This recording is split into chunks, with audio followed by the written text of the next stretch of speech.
bonsoir à toutes et à tous. Merci d'être venus aussi nombreux ce soir. Merci aussi à ceux qui nous suivent en live. Et merci surtout à Monsieur Bancel d'avoir accepté notre invitation.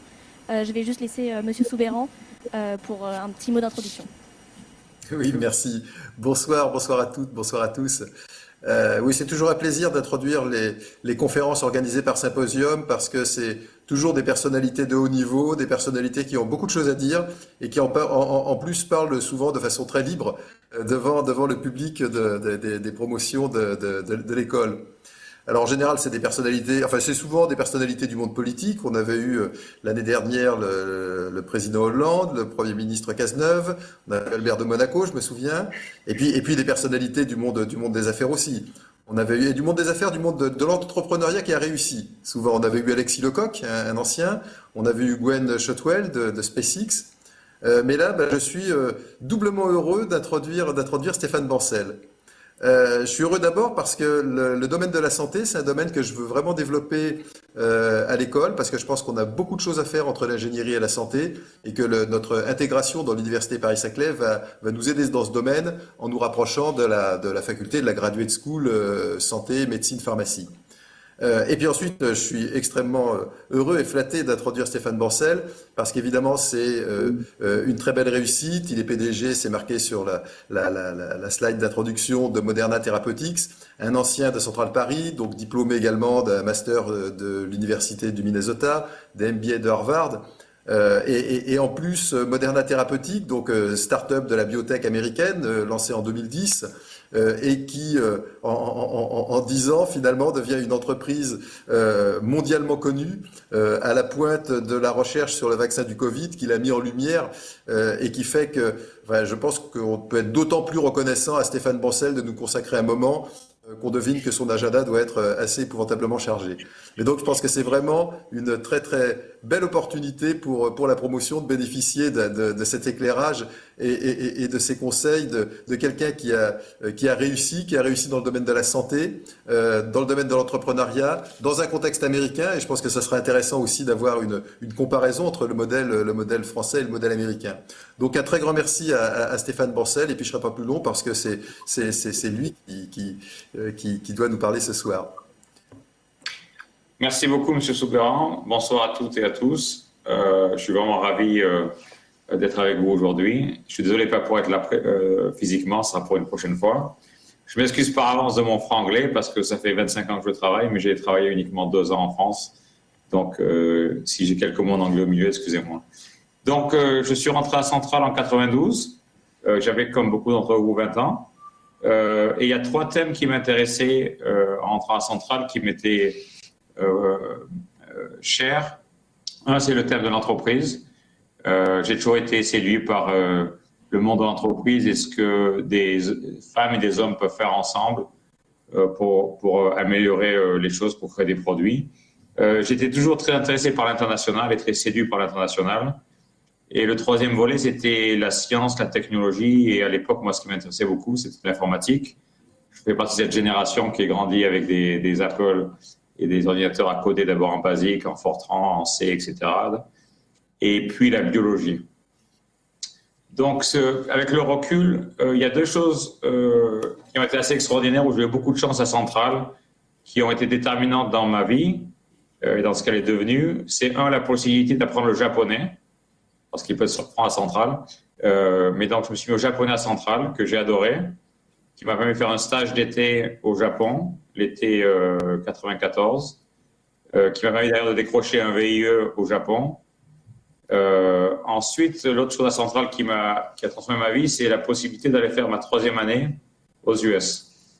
Donc à l'époque, je ne sais pas comment est l'école aujourd'hui, mais à l'époque, c'était hyper libre. Si vous trouvez un département d'une bonne université, vous vous démerdiez tout seul, faire le dossier à être admis.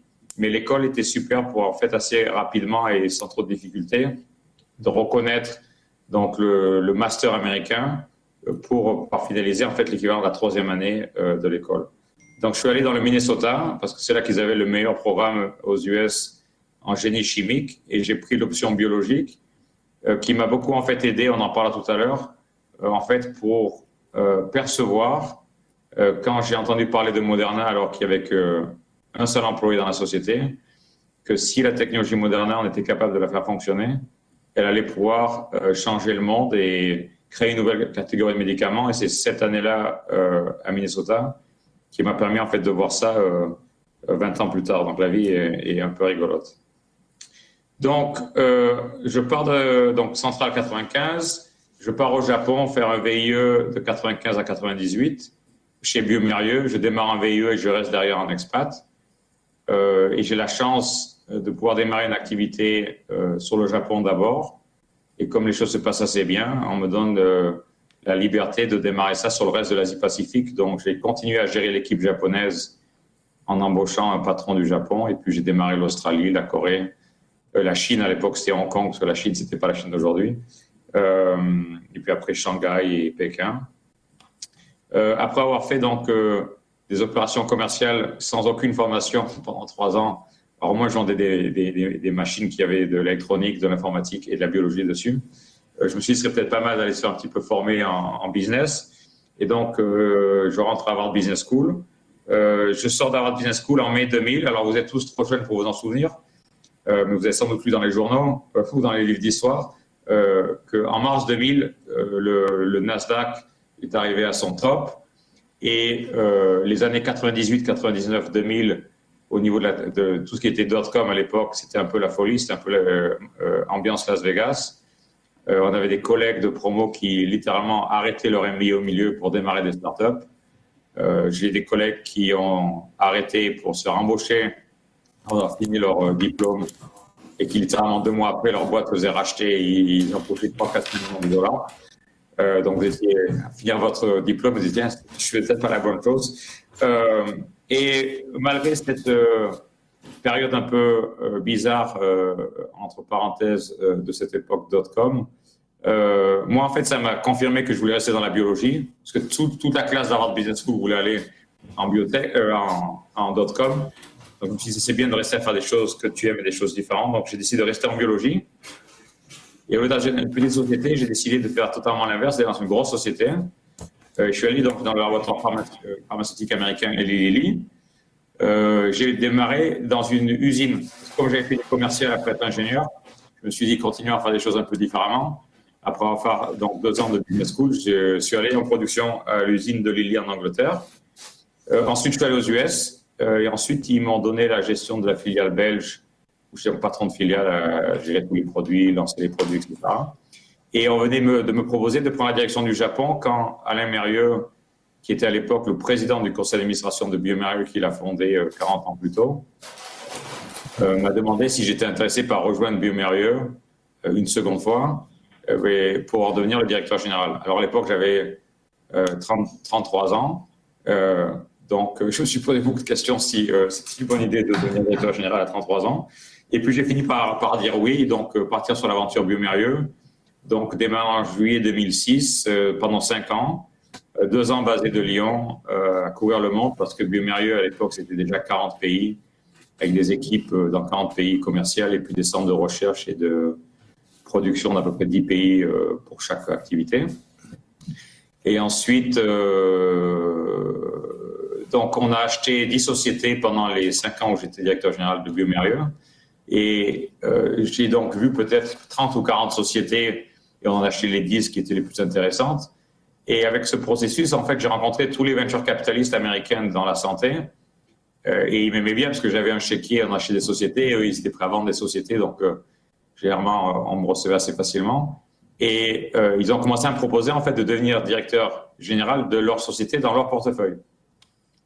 Et c'était toutes des sociétés avec une molécule. Donc, comme je ne suis pas très parieur, devenir directeur général d'une boîte avec une molécule, ça ne m'intéressait jamais. Et un jour, donc, le concept de Moderna m'est présenté. Ma réaction initiale, c'était un soir de février 2011, sous la neige à Boston. Ma réaction initiale, c'est de dire « vous êtes fous furieux, ça ne marchera jamais ». Ils voulaient utiliser en fait de l'ARN messager pour injecter dans le corps humain pour que votre corps fabrique lui-même les médicaments, au lieu que ça soit fabriqué dans un réacteur d'une usine quelque part, avec les technologies du génie chimique que j'avais apprises étant au Minnesota pour mon master.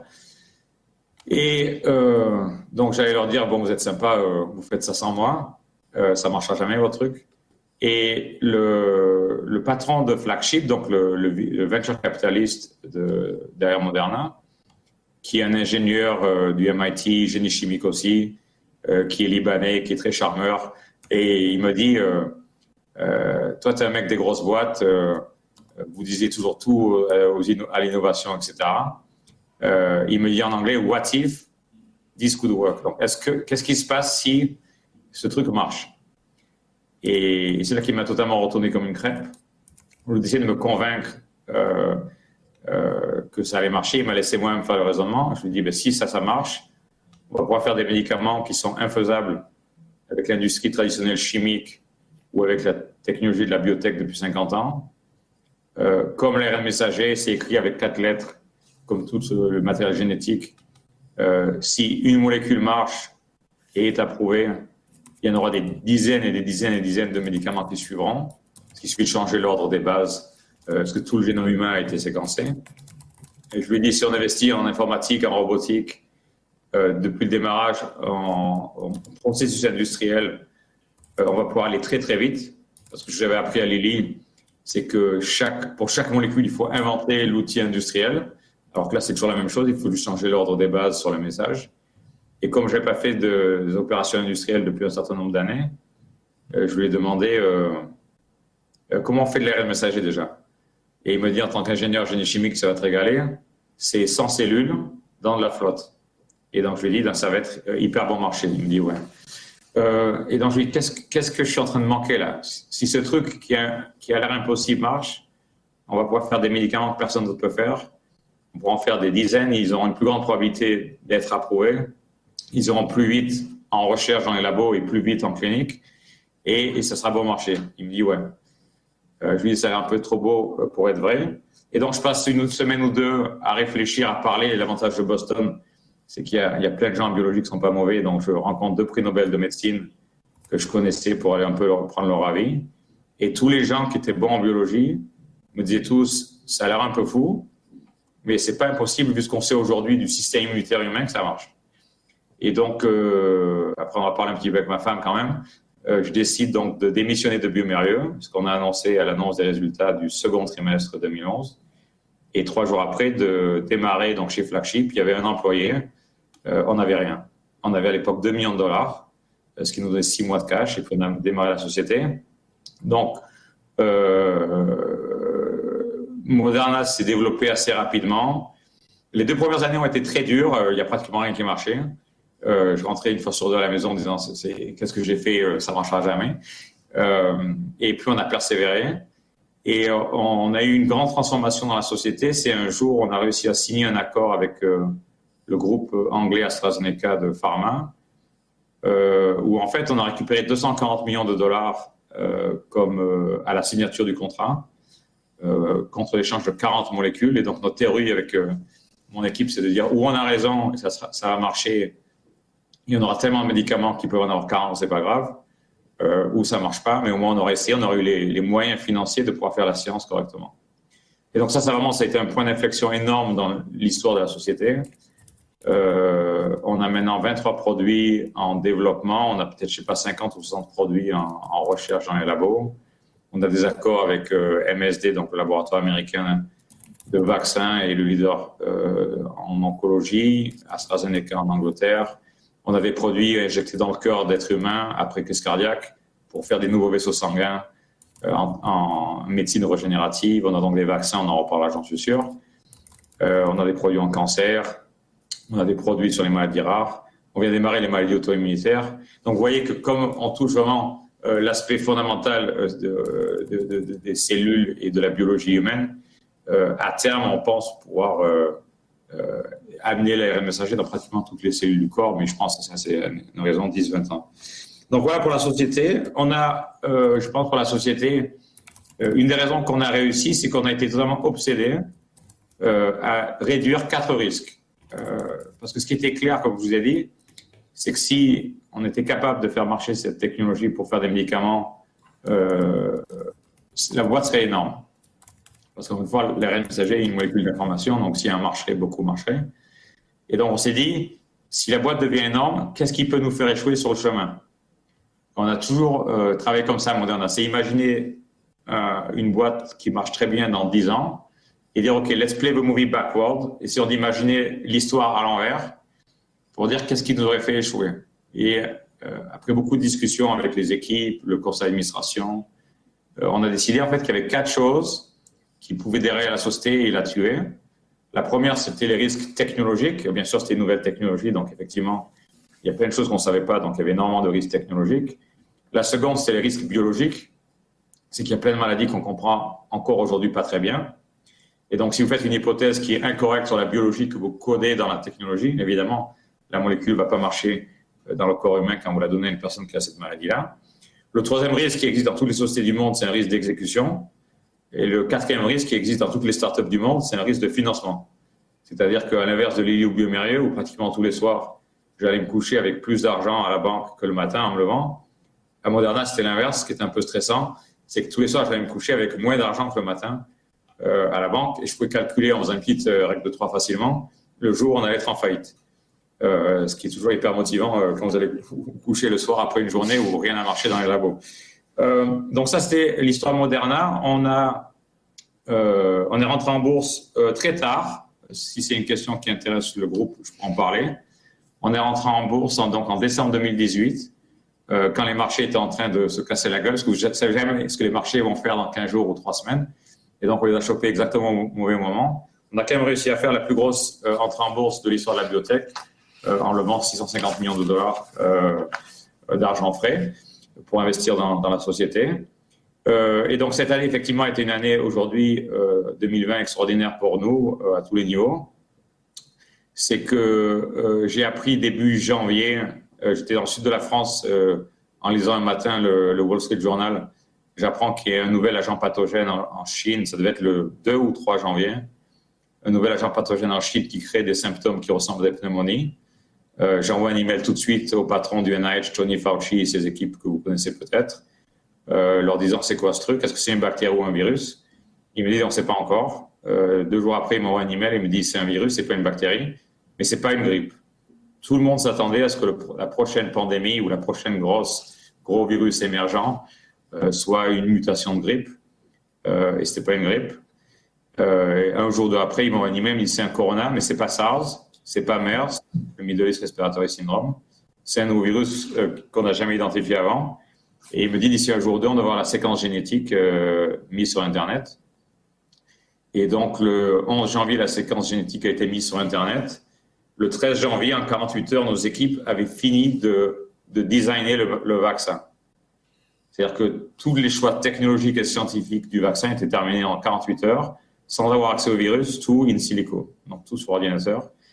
Et ensuite, les équipes ont appuyé sur le bouton « Commander » et littéralement, le signal est parti à notre usine qui est à 10 km au sud de Boston. Nos équipes ont commencé une course contre la montre incroyable. En 42 jours, ils avaient fini de faire un vaccin qui était testé, prêt à injecter dans des êtres humains pour des études cliniques.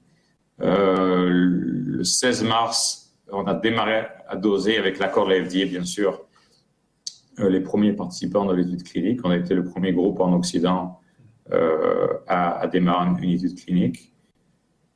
Et on a démarré donc ensuite la phase 2 au printemps sur 600 personnes. On a travaillé sur plein de projets industriels parce que on a réalisé, en fait, fin janvier, j'ai réalisé que ça allait devenir une pandémie.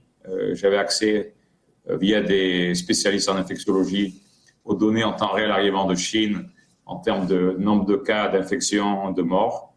Et comme vous faisiez les calculs assez simples donc vous avez sans doute vu maintenant tous le R0, je ne sais pas comment on l'appelle en français, mais le R0 en anglais, le taux de transmission de personne à personne qui était très élevé, le taux de mort et le fait que Wuhan était une ville de plusieurs millions de personnes. La Chine a bloqué fin janvier tout Wuhan, comme vous vous souvenez. Et j'ai pris un moment, j'ai sorti mon iPad, je ne savais plus où était Wuhan, j'ai sorti mon iPad sur Google Maps, je regarde Wuhan, et ensuite je vais sur Google, je google les vols de Wuhan. Et je réalise qu'il y a des vols dans toutes les capitales du monde. Et je dis à mes équipes, c'est fini, c'est une pandémie. On part sur un scénario grippe espagnole de 2018-2019. Le virus est déjà partout. C'est un virus sur lequel le corps humain n'a jamais été infecté. Donc, il va se propager à très grande vitesse, que tout le monde est naïf à ce virus. Et donc, il faut se préparer à une pandémie. Donc là, on a commencé à mettre un outil industriel pour pouvoir faire jusqu'à 1 milliard de doses et à courir contre la montre, contre le virus. Donc la phase 3, pour 30 000 personnes, a démarré le 27 juillet. Et on devrait avoir en novembre les données d'efficacité du vaccin. Et donc, il est possible encore que le vaccin soit donc potentiellement approuvé d'ici Noël. Donc voilà un petit peu un résumé de mon parcours et de Moderna et du vaccin. Et je serais ravi de prendre des questions ou du groupe. Je vous rends la parole à Paris. Alors, merci beaucoup pour toutes ces explications, Monsieur Bancel, sur votre parcours, sur Moderna et sur la course contre le vaccin. Alors, donc juste quelques explications pour le public. Donc aujourd'hui, c'est une conférence au format inédit puisqu'on est à distance. Et on a vraiment envie de laisser la parole au public, donc on va poser quelques questions qu'on a préparées. Mais l'idée, c'est de vous laisser vraiment poser un maximum de questions. Donc aujourd'hui, le public est double, il y a vous dans le théâtre. Donc pour poser une question, juste vous vous manifesterez et les staffeurs Simpo vous passeront le micro. On va vous demander de bien garder le masque pour quand vous posez vos questions. Et ensuite, il y a également un public des téléspectateurs puisque la conférence est rediffusée en live et ils peuvent poser leurs questions via un Google Form. Le lien a été donné aux personnes intéressées. Et Pauline se chargera de retransmettre les questions posées en ligne. Donc voilà, commencez déjà à réfléchir à vos questions et à vous manifester si vous en avez. Donc voilà, et merci encore à Monsieur Bancel pour l'invitation et pour le discours. Alors je voulais vous poser d'abord, Monsieur Bancel, une petite question. Vous avez parlé un peu d'ARN messager et donc que c'est une technologie innovante. Est-ce que vous pouvez nous en dire un peu plus et nous expliquer en quoi le fait d'utiliser l'ARN messager est innovant par rapport au vaccin traditionnel? Oui, alors déjà, il faut m'appeler Stéphane, parce que M. Bancel, ça me lie vraiment beaucoup. Et me tutoyer, parce que c'est, je crois, une tradition centralienne qui est importante. Donc, les premières technologies de vaccin, donc inventées à l'époque par M. Pasteur, il y a très longtemps, c'était de donner une petite quantité du virus donc à une personne saine, avec l'idée donc d'éduquer son système immunitaire pour qu'il fasse des anticorps, de façon à ce que si plus tard il ait une infection naturelle, le corps soit déjà préparé. Il faut en fait 2 à 3 semaines pour que le système immunitaire de quelqu'un qui est en bonne santé fasse des anticorps de qualité et assez d'anticorps en termes de quantité pour protéger de la plupart des infections. Donc, c'est un peu l'idée de la vaccination initialement. Donc, l'industrie pharmaceutique a commencé en faisant comme ça, ce qu'on appelle des live attenuated vaccines, pardon. Donc, c'est des vaccins qui ont des petites quantités de virus. S'il y en a d'entre vous qui sont allés en Afrique ou au Brésil et qui ont pris un vaccin contre la fièvre jaune, comme j'ai eu la chance de recevoir un jour, ben vous avez en fait reçu un petit peu du virus de la fièvre jaune. C'est pour ça que certains passent 2-3 jours pas hyper sympas, parce que même atténué, il est encore costaud, la fièvre jaune. Mais c'est mieux que choper vraiment la fièvre jaune. Ensuite, avec l'essor des technologies, donc des recombinants, donc toute l'industrie de la biotech, donc de faire dans des réacteurs via initialement des cellules d'Escherichia coli, depuis des chocelles, de faire des protéines en recombinant. En fait, là, ce qu'on a fait, c'est qu'on fait une protéine du virus qu'on vous injecte. Votre système immunitaire voit ce truc qui balade dans votre sang. C'est pas une protéine humaine. Donc, qu'est-ce qu'il fait? Il fabrique un anticorps contre cette protéine-là, ce qui permet plus tard, même idée, si vous avez une infection, bien, votre système immunitaire est déjà préparé. Donc, vous serez ou pas malade ou vous serez moins malade selon la qualité de l'anticorps, la qualité du vaccin, que si vous n'aviez pas été protégé. Alors là, avec l'ARN messager, l'idée, c'est quoi? C'est que dans le message de l'ARN messager, ce qu'on code, c'est une des protéines du virus. On vous l'injecte en intramusculaire comme un vaccin traditionnel, et vos cellules humaines, de par la technologie qu'on a développée, vont lire le message dans les ribosomes de vos cellules et vont fabriquer la protéine qu'on a designée sans réfléchir, parce qu'un ribosome, ça ne réfléchit pas. Ça lit 3 nucléotides et ça met un aminoacide, et ça lit 3 nucléotides et ça met un aminoacide. Et donc, on fabrique en fait une des protéines du virus, donc on ne vous donne pas le virus, on fabrique une des protéines, et en plus, cette protéine, elle est faite dans la cellule, elle est présentée à votre système immunitaire exactement comme une infection naturelle. Pourquoi? Quand vous avez une infection naturelle, pour les non-biologistes dans la salle, vous vous souvenez quand même de la biologie, j'espère, de votre lycée, quand vous avez une infection naturelle, qu'est-ce qui se passe? Le virus va dans votre corps, et en fait, il utilise votre ribosome de vos cellules pour faire toutes les protéines de son matériel génétique pour se répliquer. Puis il recommence. Et donc, en fait, si vous réfléchissez, les protéines d'un virus, elles sont faites dans une cellule humaine. Et c'est exactement ce qu'on fait, nous. On fait une protéine d'un virus, on peut en faire plusieurs. On a certains vaccins où il y a 5 ou 6 protéines du virus dans notre flacon. codé dans 5 ou 6 différentes molécules d'ARN messager, mais on ne vous donne jamais le virus. Et donc, c'est pour ça que la technologie marche super bien et super bien adaptée aux infections virales. C'est qu'on est capable très rapidement de prendre en fait la séquence de la protéine du virus qui nous intéresse, qui est en fait que des lettres génétiques, hein, de faire littéralement un copier-coller avec la souris, de dropper ça dans la cassette de technologie qu'on a développée, et d'appuyer sur order et ça part en machine. Et on fait donc, ce qui était dur pour nous, c'est de faire le premier vaccin qui était un vaccin contre la grippe. Depuis, on a fait un vaccin contre le Zika et plein d'autres maladies infectieuses, mais pour nous, c'est toujours la même chose. On change juste l'ordre des 0 et des 1 sur le message pour coder une protéine différente. Donc voilà l'avantage de la technologie de l'ARN messager. À vous. Donc je suppose que ça signifie que si le vaccin mute et que la séquence est altérée, dans ce cas-là, vous pouvez juste réinsérer la nouvelle séquence et produire un nouveau vaccin, ou est-ce qu'il y a quand même des choses à adapter? Non, exactement. Si la protéine qui nous intéresse, donc c'est la Spike S qui est codée dans notre vaccin, si demain elle avait une mutation naturelle, qu'il y avait une nouvelle souche du virus qui se développait, qui impacte la performance du vaccin, parce que comme c'est une protéine qui est tellement énorme, elle fait 4300 nucléotides, s'il y avait une mutation à un endroit qui n'est pas vu par le système immunitaire, théoriquement, il n'y aurait pas d'impact sur la qualité de l'anticorps produit avec le vaccin d'aujourd'hui. Mais si effectivement il y avait besoin de changer, on changerait quelques nucléotides sur l'ordinateur, on appuie sur Enter, ça repart aux usines et en 30 jours, on ferait des nouveaux flacons. Et les agences réglementaires nous ont dit dans le passé qu'il n'y aurait pas besoin de refaire les phases 1, phase 2, phase 3, parce que si tout était identique, la chimie de la molécule, le processus industriel, et qu'on change uniquement 3 à 6 lettres ou 9 lettres, parce que c'est des multiples de 3, comme c'est des nucléotides, sur 4300, qu'il n'y a pas besoin de faire toutes les études cliniques. Merci pour vos explications. On va passer à une question d'un alumni. Alors oui, j'ai une question live de Daniel Rondeau qui vous demande quels sont les risques associés au vaccin ARN sur le plan génétique pour l'individu, par exemple pour la mutation des gènes, etc. Alors c'est une excellente question. Alors ça, c'est la question que j'avais en démarrant Moderna, c'était une de mes grandes trouilles. C'est quel va être le risque de sécurité du produit, de safety. Et donc, on a fait beaucoup d'études au démarrage, y compris avec des laboratoires académiques extérieurs, parce que je voulais la validation et la publication de laboratoires hors de Moderna pour nous aider aussi bien que les partenaires industriels qu'avec les investisseurs, parce que c'est toujours la question. Donc, en fait, ce qu'on a montré, il y a deux choses très importantes pour la sécurité. La première, c'est que notre molécule d'ARN messager est donc synthétique, faite dans nos usines qu'on injecte dans les êtres humains.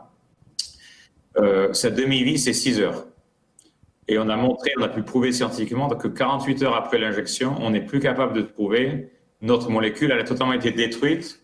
Alors, quand je l'explique ça à des gens plus jeunes, je dis c'est un peu comme Mission Impossible. Vous savez, quand ils détruisent le truc en morceaux, littéralement, toutes les bases d'acide nucléique sont coupées en nucléotides de base après 48 heures. Et ça, on l'a prouvé scientifiquement, parce qu'il y a des bouts de notre ARN messager qui n'existent pas dans la nature.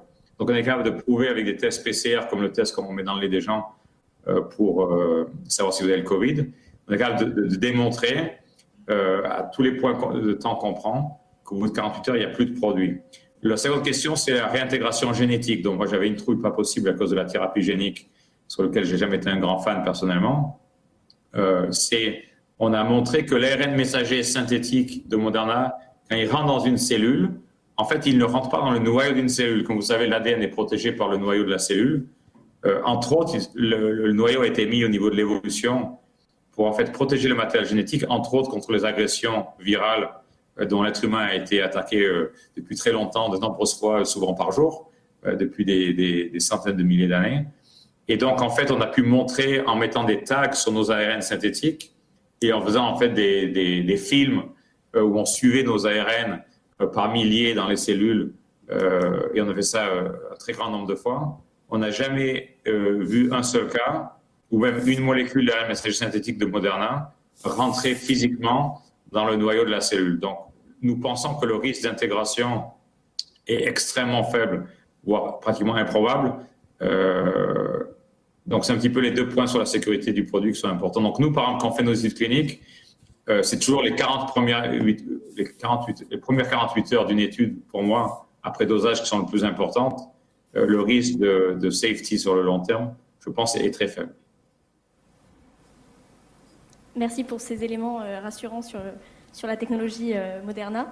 Là, on va passer à une question du public, si quelqu'un en a une. Oui, bonjour monsieur. Est-ce que si les anticorps, enfin je crois que c'est un peu plus complexe qu'une protéine simplement, mais est-ce qu'on pourrait, grâce à l'ARN, directement coder l'anticorps et ne pas laisser le système humain le faire, mais juste demander de le construire directement? Alors c'est une très bonne question. Alors on a déjà fait, et on a publié les données cliniques il y a 1 an maintenant, on a fait des anticorps synthétiques à partir d'ARN messager. Donc effectivement, pour ceux qui ne suivent pas la biologie au même niveau, un anticorps, c'est bien sûr une protéine au niveau chimique, et c'est une protéine très complexe parce qu'elle a en fait 2 bras, le heavy et le light chain.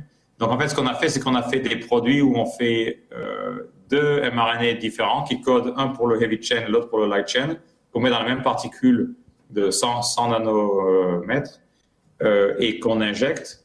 Et on a prouvé, en reprenant juste le sang, initialement des animaux et plus récemment des êtres humains, on est capable de faire à des niveaux thérapeutiques, donc assez en quantité, des anticorps totalement synthétiques faits donc par l'ARN messager. Alors la raison pour laquelle c'est moins bien, nous pensons, que la vaccination, c'est qu'il y a 2 choses. Premièrement, un anticorps, ça finit par se dégrader, et donc en fait les anticorps, ils durent que quelques mois. Il y a des technologies pour ralentir leur dégradation, mais ça dure que quelques mois, donc ça ne vous protégerait pas pour plusieurs années comme le font les vaccins. Et l'autre chose, c'est quand vous présentez une protéine étrangère au système immunitaire, il ne va pas faire un anticorps. Il va faire une soupe d'anticorps. Parce qu'en fait, à tous les épitopes présentés de la protéine étrangère, il va faire des anticorps. Donc en fait, vous avez une bien meilleure couverture en termes de nombre d'anticorps qui, en fait, dans la durée, donne une bien plus grande protection. Donc la technologie des anticorps, vous avez sans doute suivi sur la course contre le virus. Donc il y a pas mal de sociétés de biotechnologie et pharma qui font des anticorps synthétiques. Je pense que cette technologie va marcher, les études cliniques avancent bien. Premièrement, parce que ça fait plus de 100 ans qu'on a des anticorps, entre autres en prenant des anticorps de gens malades, qui ont été malades, les donner à des gens qui sont en train d'être malades pour les aider. Donc on sait que les anticorps marchent. Et c'est une technologie qui a été montrée sur Ebola ou d'autres agents infectieux. La limitation, c'est que c'est très cher à faire, donc les volumes sont assez petits. Donc c'est plutôt du thérapeutique plutôt que de la prévention. Ça peut être donné en prévention, mais encore une fois, ça ne durera que quelques mois pendant que l'anticorps reste dans le système sanguin de la personne. Mais c'est moins, je pense, en termes de couverture anticorps, c'est moins bien qu'une vaccination. C'est une bonne question. On peut faire des anticorps avec de l'ARN messager. On peut même faire des cocktails d'anticorps. Alors merci pour ces explications sur les choix de technologie. On va passer, il y a une autre question du public. Bonjour monsieur, on est un petit groupe de pharmaciens et on aimerait savoir quel type d'essais non cliniques vous avez fait. Alors, c'est une très bonne question. Alors, sur le Covid, on a fait tout en parallèle. Donc, on a fait une étude dans des petits animaux avant de partir en essai clinique. Et la FDA était confortable avec ça parce qu'on a une plateforme. C'est-à-dire que la FDA, maintenant, c'est le 10e vaccin qu'on a mis en essai clinique à travers les années. Donc, on a fait 9 études de tox très poussées avant sur les animaux. Et sur pas mal de virus, on a fait des études complètes de modèles challenge animaux où, en fait, vous donnez la vaccination aux animaux comme à l'être humain. Vous attendez généralement 30 ou 60 jours et après vous donnez une dose très élevée du virus pour en fait est-ce que le vaccin protège de l'infection à l'animal pour essayer de mimiquer, je dirais, une infection naturelle. Et donc sur le cas du Covid, ce qu'on a fait, c'est qu'on a fait une étude pour valider qu'il n'y ait pas de toxicité sur le vaccin, parce que ce à quoi on ne s'attendait pas étant donné qu'on avait déjà dosé plus de 2000 personnes sur 9 vaccins différents à travers 5 ans. Donc, on a gagné pas mal de recul sur la technologie vaccin de Moderna. Mais on voulait s'assurer que sur ce produit-là, il n'y ait pas de problème lié à l'antigène, pas à la technologie.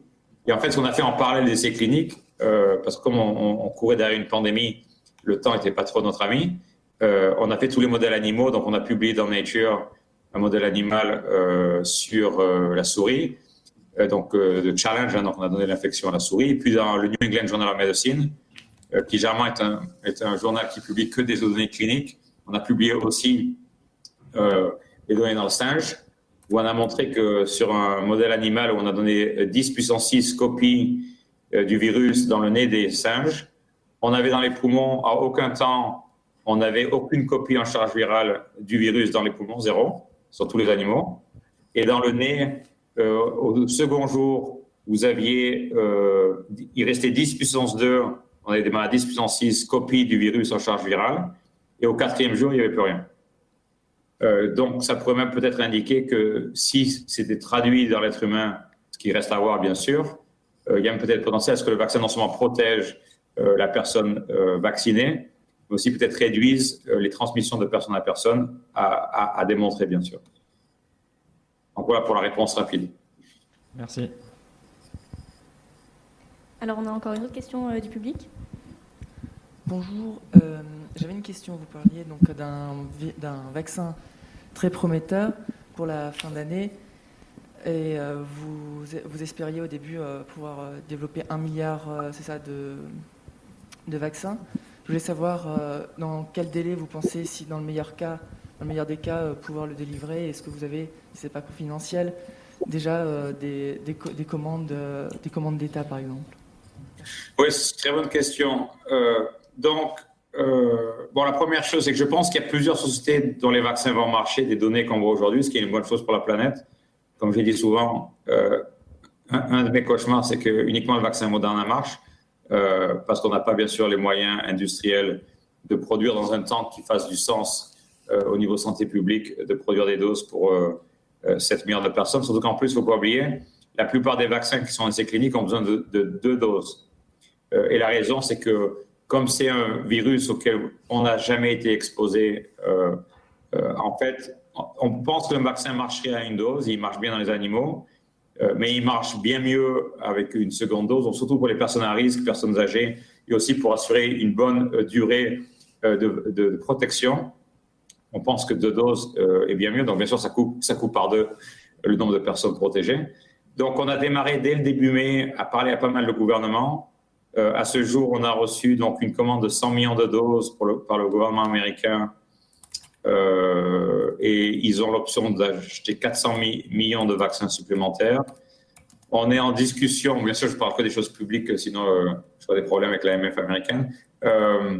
En Europe, on est en négociation finale pour un contrat de 80 millions de doses avec l'option de le monter à 160 millions de doses. On est en phase finale aussi de discussion avec le Japon. Le Canada a commandé 2 fois des vaccins, une première fois, et puis maintenant ils sont à 20 millions de doses. La Suisse a commandé. Il y a eu près une dizaine de pays qui ont commandé des vaccins jusqu'à maintenant, et on est en discussion avec pratiquement tous les pays du monde pour leur fournir des vaccins.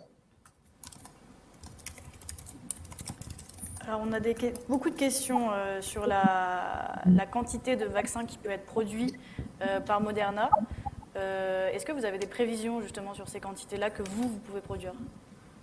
Oui, alors sur le vaccin Moderna, ce qu'on a dit, c'est sur 2020, on devrait pouvoir sortir à peu près 20 millions de flacons parce qu'on est en train de construire l'outil industriel. Donc en fait, la production mensuelle ne fait qu'augmenter tous les mois et on a encore pas mal de machines qui sont en train d'être validées parce que bien sûr, c'est une production de médicaments, donc c'est extrêmement réglementé comme ça le doit, pour s'assurer que chaque fois on est capable de prouver qu'on peut reproduire le produit de la bonne façon, qui est totalement identique au produit précédent et au produit bien sûr enregistré par les agences réglementaires.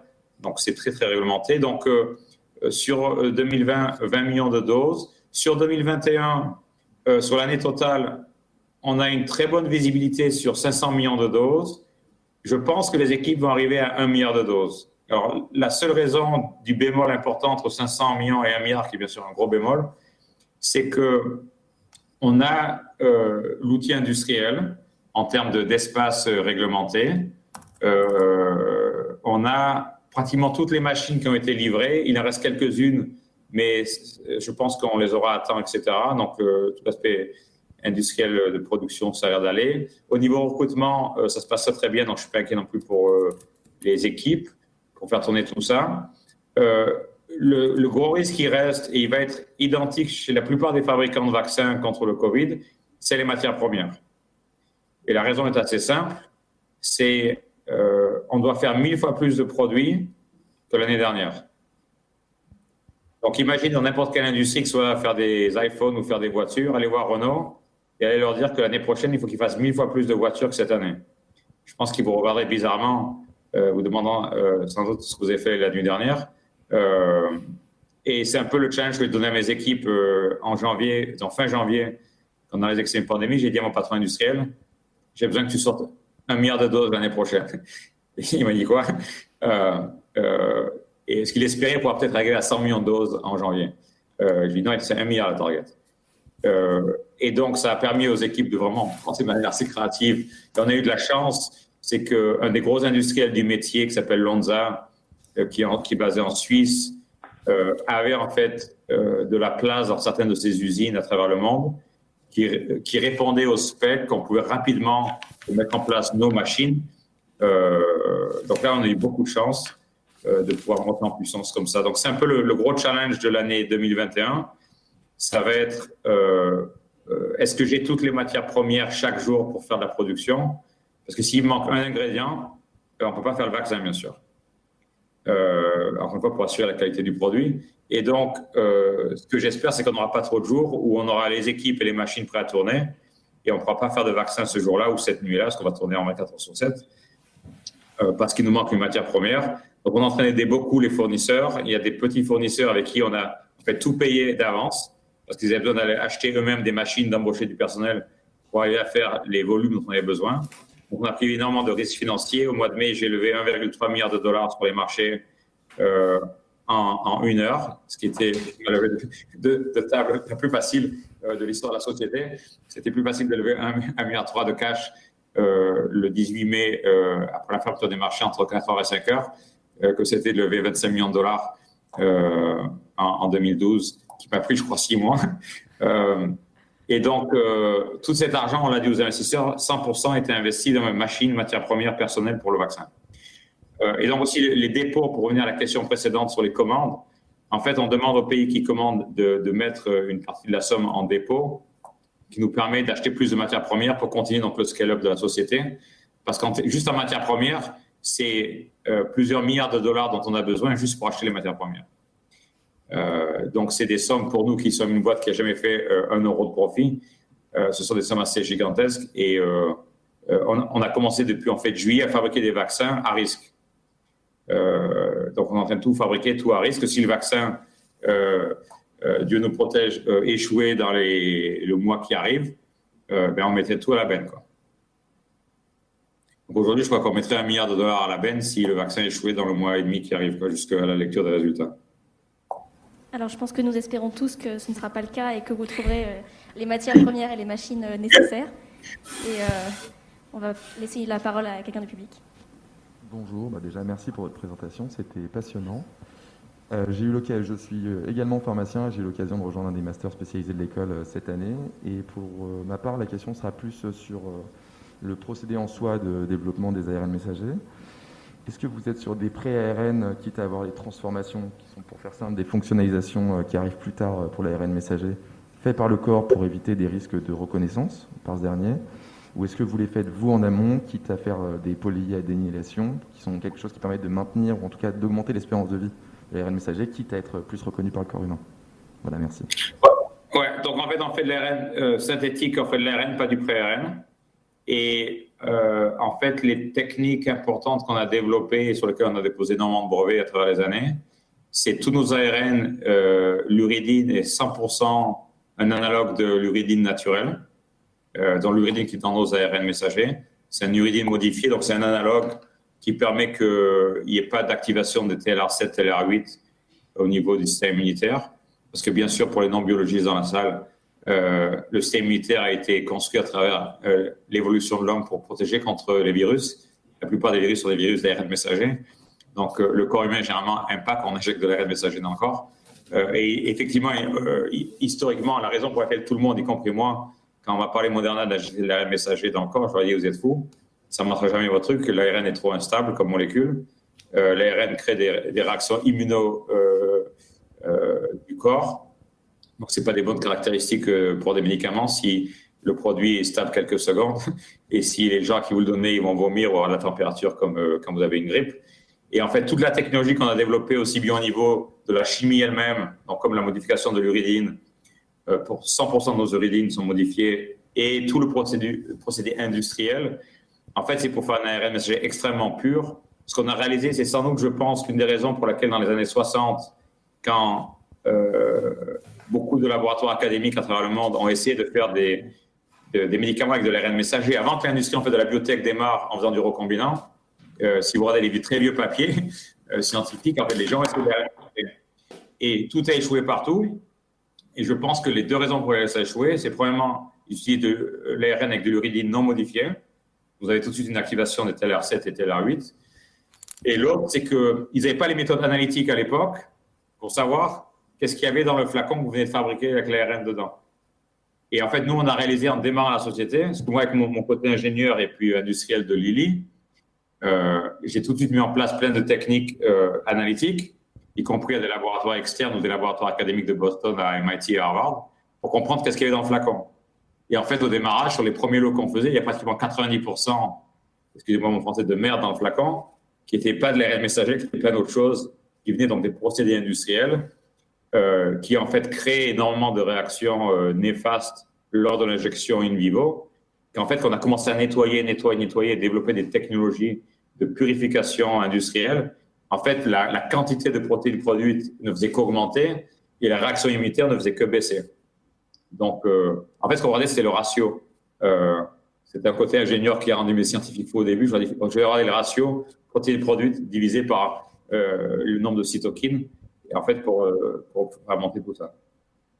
Voilà. Alors, merci pour cette réponse à cette question un peu plus technique. On va passer à une autre question du public. Bonjour, moi je me demandais une question, puisque votre technologie elle est nouvelle. Est-ce que vous avez eu peur de l'espionnage industriel? Et si oui, qu'est-ce que vous avez pris comme mesure pour éviter ce risque? Alors c'est une bonne question. Alors effectivement, j'étais toujours parano au point que les 18 premiers mois de Moderna, on n'avait pas de site internet. Ce qui rendait mes équipes fous, mon board, mon conseil d'administration fou. Et la raison, c'est que je voulais surtout pas qu'un patron d'une grosse pharma réalise que c'était possible de faire des médicaments avec de l'ARN messager, parce que ça avait un tel pouvoir de disruption de toute l'industrie que je m'étais dit, si le CEO de Lilly ou de Roche ou de Sanofi met 100 ou 200 millions sur le truc, alors que moi j'ai 2 millions pour démarrer, j'ai pas d'équipe, j'ai rien, on est mort, quoi. Il faut savoir que dans nos métiers, comme on dépose beaucoup de brevets, si vous n'avez rien à faire ce soir, vous pouvez aller sur Internet, sur le bureau des brevets de l'Europe ou des US, et vous pouvez passer, je pense, le prochain mois sans vous arrêter à lire tous nos brevets. Je crois qu'il y a plus de 450 brevets déposés. Certains font 1000 pages de données. Donc, l'espionnage industriel sur les brevets, il suffit d'aller sur Internet, vous avez pratiquement tout. Par contre, il y a plein de choses au niveau du processus industriel sur lequel on ne dépose pas de brevets. C'est en fait du know-how, un peu à la sauce secrète à la Coca-Cola. Il y a certains aspects du process où j'ai 2 ou 3 employés qui savent comment ça marche vraiment. Certains trucs, d'ailleurs, on les a fait écrire par les équipes qu'ils ont développées. Et c'est chez les avocats de la société, dans les coffres, etc. On a eu des attaques Internet assez violentes, surtout depuis le démarrage du corona. Heureusement, jusqu'à aujourd'hui, on n'a jamais été encore arrêté. Parce que mon plus gros souci, c'est pas le vol. Mon plus gros souci, c'est qu'on soit capote, c'est-à-dire qu'on ne puisse plus faire tourner l'usine parce qu'il nous casse tout, quoi. C'est arrivé à Merck, donc l'américain Merck MSD, il y a 2 ans. Ils ont mis 6 mois à s'en remettre. Ils ne pouvaient même plus envoyer des emails d'un employé à l'autre de la société. Il n'y avait plus rien qui marchait. Et donc, on a eu effectivement des cyberattaques. La chance que j'ai eue, c'est que j'ai embauché un patron informatique il y a quelques années qui vient du monde de la tech, pas du monde de la pharma. Et qui a monté aussi bien un système très intégré dans la société, donc tous nos systèmes sont intégrés les uns dans les autres, ce qui est bien sûr très dangereux quand vous avez une attaque, mais les systèmes se parlent et échangent les données. Ils sont en fait connectés que quand ils échangent les données. Donc en fait, quand on a eu une attaque récemment, on a pu vraiment la détecter assez rapidement, et elle était en fait très isolée. Ils ont piqué des trucs qui n'est pas très grave, mais en fait, l'attaque a été limitée. Mais c'est un des plus gros soucis. Alors, on bosse beaucoup en ce moment, depuis après 2 ans, et encore plus depuis le début de l'année avec le corona, avec, entre autres, l'armée américaine et les grandes banques. Parce que les banques, bien sûr, ils sont pas mal en cybersécurité parce que leur business, c'est de bouger des 0 et des 1 qui est de l'argent. Et on essaie de faire le plus possible pour se protéger. Mais c'est un des risques importants qu'on a aujourd'hui, vu la visibilité de la société et le fait que tout le monde ne souhaite pas qu'on y arrive, ou il y a certains ou groupes ou États qui aimeraient bien savoir toutes nos recettes pour pouvoir faire eux-mêmes des produits avec nos technologies. Donc c'est un vrai souci. Alors merci pour votre réponse. J'avais une question aussi personnellement. Pourquoi, s'il y a autant de risques de cyberattaques, et pourquoi est-ce que aussi les débuts ont été aussi difficiles, vous avez préféré vous lancer seul dans cette aventure avec une start-up plutôt que de vous associer à un gros laboratoire pour lancer le projet à deux et le développer peut-être plus facilement? Oui, alors c'est une bonne question. Alors, on s'est posé la question pendant 2-3 mois et on arrivait à un moment où en fait, par rapport à ce qu'on cherchait, il y avait personne qui était prêt à sauter dans la mare à ce moment-là. Puis après, c'était trop tard parce qu'on avait besoin d'avancer, donc on avait avancé avec entre autres Lonza. Les partenaires industriels avec qui on parlait, personne n'avait la capacité industrielle du type de capacité dont on avait besoin en termes du design des usines et des pièces de production. C'était le gros souci. Alors, l'autre chose aussi, c'est que Moderna a fait beaucoup d'accords à travers les années. 4 accords avec MSD, 3 accords avec AstraZeneca, 2 avec Vertex, etc. Et ce qu'on a appris, c'est que travailler avec des grosses boîtes, c'est super, parce qu'il y a, surtout dans les premières années, il y a plein de compétences qu'on nous n'avait pas, évidemment, vu notre taille. Parce qu'on on était, comme je l'ai dit, 20, et puis 40, et puis 60, et puis 100. Maintenant, on est 1100 collaborateurs. Et les grosses boîtes, ça vous ralentit aussi, quoi. Parce que quand vous êtes deux, que ce soit avec un copain pour aller choisir un film ou en couple ou n'importe, c'est toujours plus compliqué de décider à deux que seul. Et quand vous n'avez pas de temps et que vous courez contre ce virus, on est arrivé à un moment, ça devait être le mois de mars, où j'ai dit au conseil d'administration, à l'équipe, vu où on en est maintenant, le gain est faible entre ce que va nous apporter un grand groupe et le downside est important en termes de prise de décision, de gestion du risque, etc. Et donc, on a dit, on continue tout ça. Parce que c'est clair au niveau commercial, c'est que ça n'allait pas être très compliqué. Hein, parce que c'est clair qu'on a embauché notre premier employé commercial au mois de mai.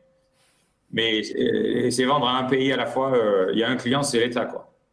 Donc, vous n'avez pas besoin de 300 génies pour vendre aux États qui sont désespérés d'acheter des vaccins. Donc, en fait, avec 3 employés, on a déjà vendu 600-700 millions de doses. Quoi. Merci pour ces explications. On va prendre une autre question du public. Bonjour monsieur. Au vu des chiffres que vous nous avez annoncés, le nombre de commandes est beaucoup plus élevé que les moyens de production lorsque le vaccin va sortir. Et je me demandais quelle était la politique de votre boîte. Est-ce que vous allez donner la priorité aux États-Unis ou est-ce que vous voulez répartir dans tous les pays du monde les vaccins? C'est une très bonne question que j'ai commencé à me poser dès janvier. Et quand j'ai vu ce qui se passait en termes de non-coopération entre les États au niveau des masques, des ventilateurs et de tout le reste, je me suis dit, oh là là, on va à la cata.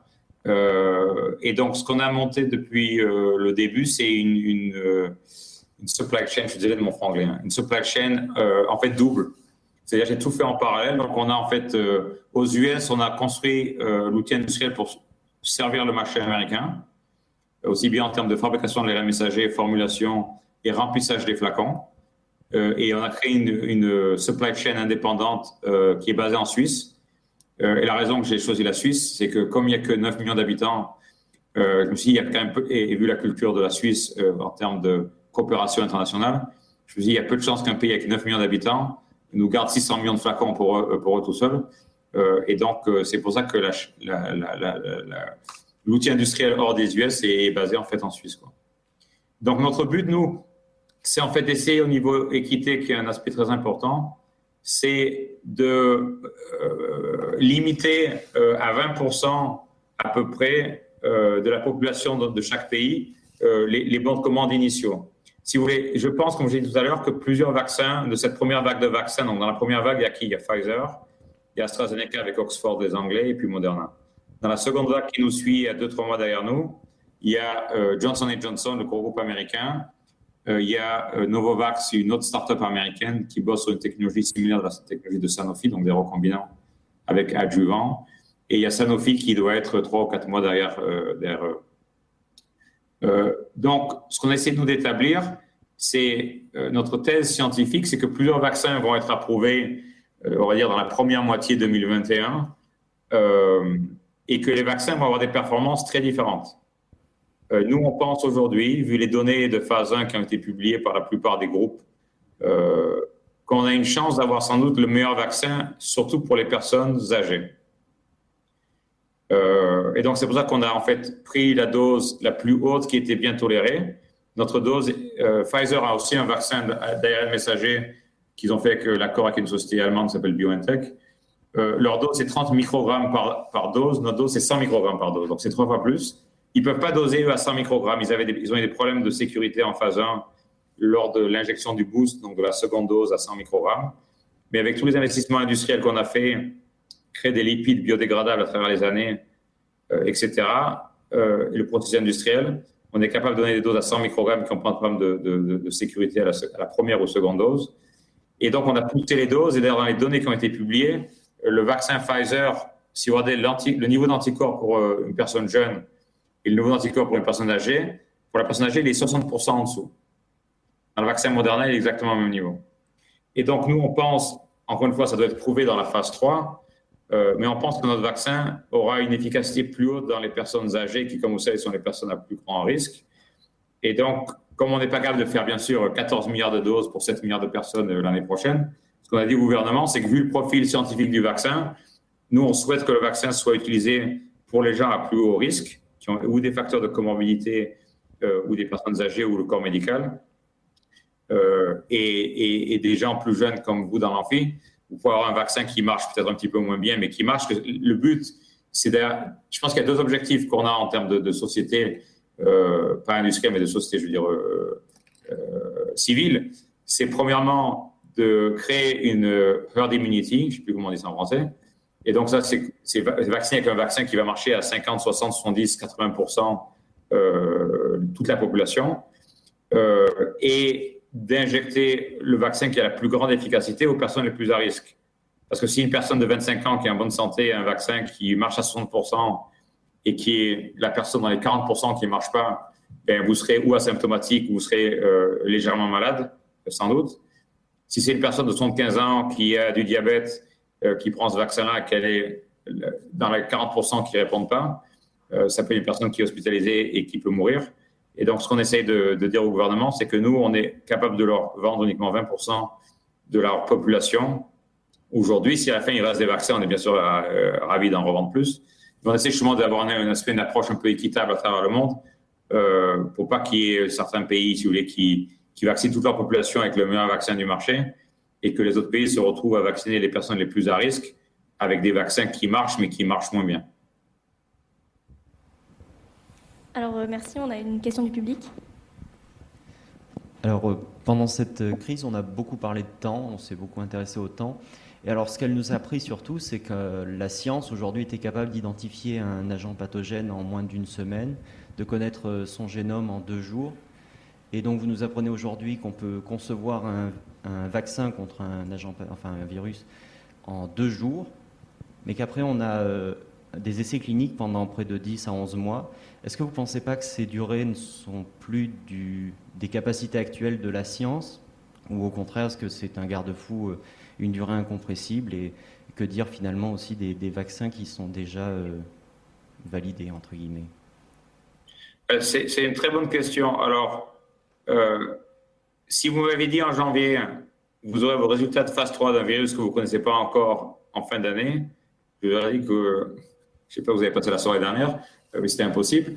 La chose sur laquelle je commence déjà à bosser avec les autorités, entre autres américaines, parce qu'aux US, il y a une agence qui est vraiment spécialisée dans la préparation aux pandémies, et qui nous a beaucoup aidé, et dans le passé sur Zika, et aujourd'hui sur le Corona.